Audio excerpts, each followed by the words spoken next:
My friend, let's call him Tom, got married last week. It was a beautiful ceremony. The bride, let's call her Emily, looked radiant, and the overall vibe was incredibly festive. About 70 guests were in attendance, mostly family. We were seated at a table with some friendly faces and enjoyed lively conversation. The ceremony was lovely, and the newlyweds beamed with happiness. Following the ceremony, each table received 2 bottles of wine and a basket of bread. An open bar was flowing, and the atmosphere was electric. As the festivities continued, we eagerly awaited the buffet. However, as the first few tables were called up, it became apparent that something was amiss. Guests were piling their plates high, seemingly oblivious to the number of people still waiting. By the time our table was called, the buffet was practically bare. Feeling hungry and a bit frustrated, we joked about ordering pizza. To my surprise, the suggestion gained traction. We pooled our resources and ordered 4 large pizzas and a side of chicken wings from a nearby pizzeria.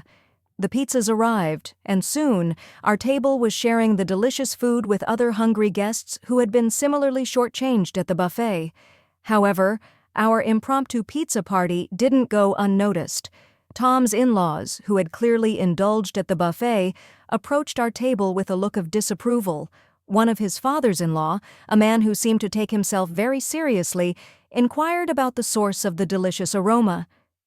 "Pizza," I replied, "courtesy of our table."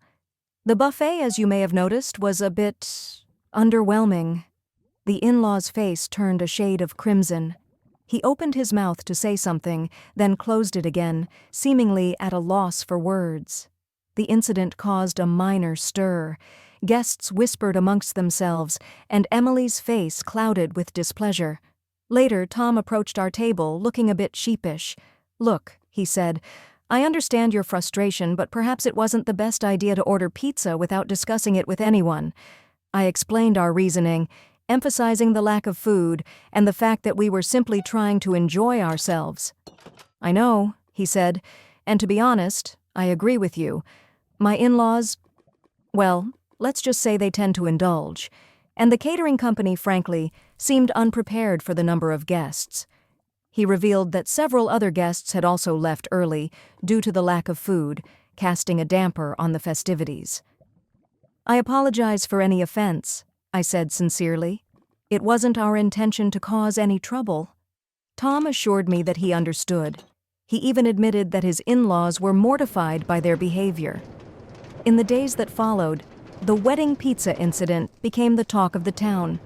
While some criticized our actions, many others expressed their support.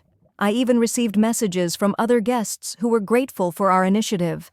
Tom, to my surprise, decided to throw a do-over party to make amends. He invited all the wedding guests, promising an abundance of food and entertainment. The Pizza Party 2.0, as it became known, was a resounding success. There was plenty of food, live music, and even an axe-throwing competition. It was a fun-filled day, a testament to Tom's good humor and his ability to turn a potentially awkward situation into a memorable experience. This experience, while initially stressful, taught me a valuable lesson. Sometimes breaking the rules can lead to unexpected and positive outcomes, and sometimes a little pizza can go a long way in bringing people together.